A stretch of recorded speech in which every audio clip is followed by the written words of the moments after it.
No niin, ensimmäinen tehtävä. Tässä on niitin massa, pitäisi selvittää ja piirretään havainnollistuskuvia tästä. Tässä on tämä ympyrä otettu vielä vähän tarkemmin. Tässä on tämä sama raja ja tarvitsisi tämä EP-väli ratkaista, niin mehän käytetään pisteen potenssia siihen ja ratkaistaan, tulee tästä toisen asteen yhtälö, ratkaistaan se ratkaisukaavalla ja 1,875 sieltä tulee ja se on tässä tilanteessa ihan pätevä vastaus. En usko, että se on 34 tuohon väliin. Niin. Joo, ja se on ihan tarkastettu, että se on 64. Tulee molemmilta puolilta. Tähän tulee 2 kertaa 8. Joo.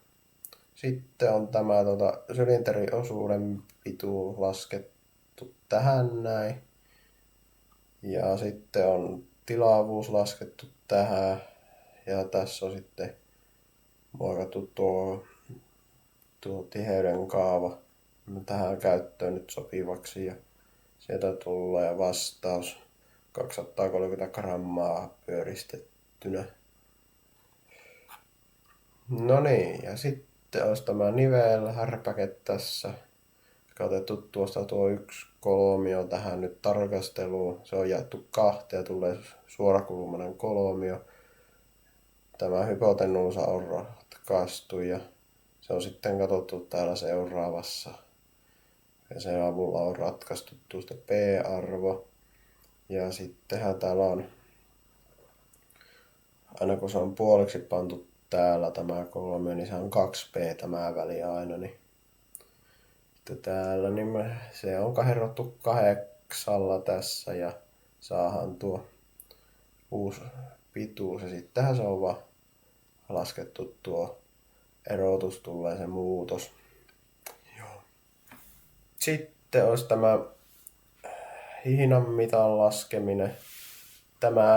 Tämähän lähti ihan, laskettiin beta-arvoa tuolta ja sehän tuli ihan beta-arvoon 66,42 ja sitten tässä tuli semmonen, ei vaan niinku mihinkään päässyt siitä enää, sitten ei vaan klikannut millään, niin tämä nyt jäi vähän auki, mutta no kulumista on 3 pistettä ja ei sitä enempää voi antaa sillä.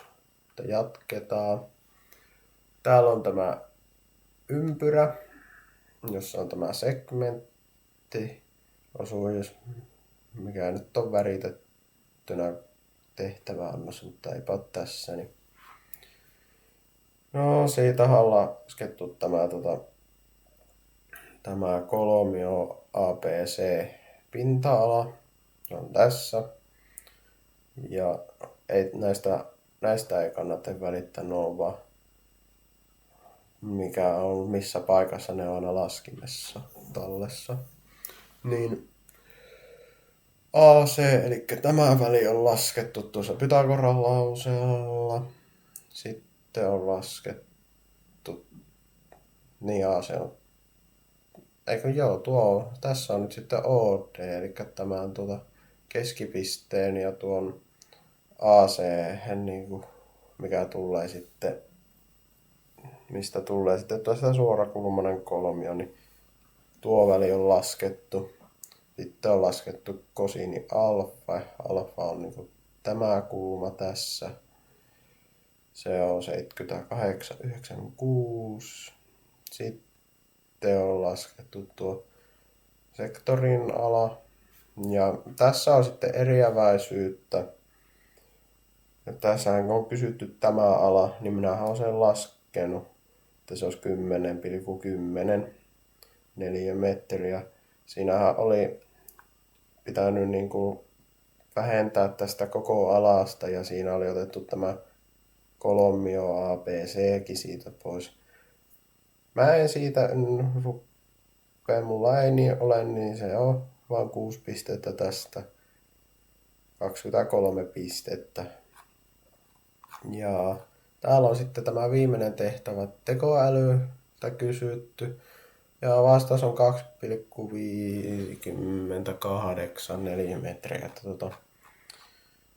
Se on mielenkiintoista, kun kaikki 3 vastausta ja yksikään ei ole sinne päinkään, mitä edellinen oli. Niin. No, välillä se on tämmöistä tämä matematiikka, niin seuraavaan kertaan.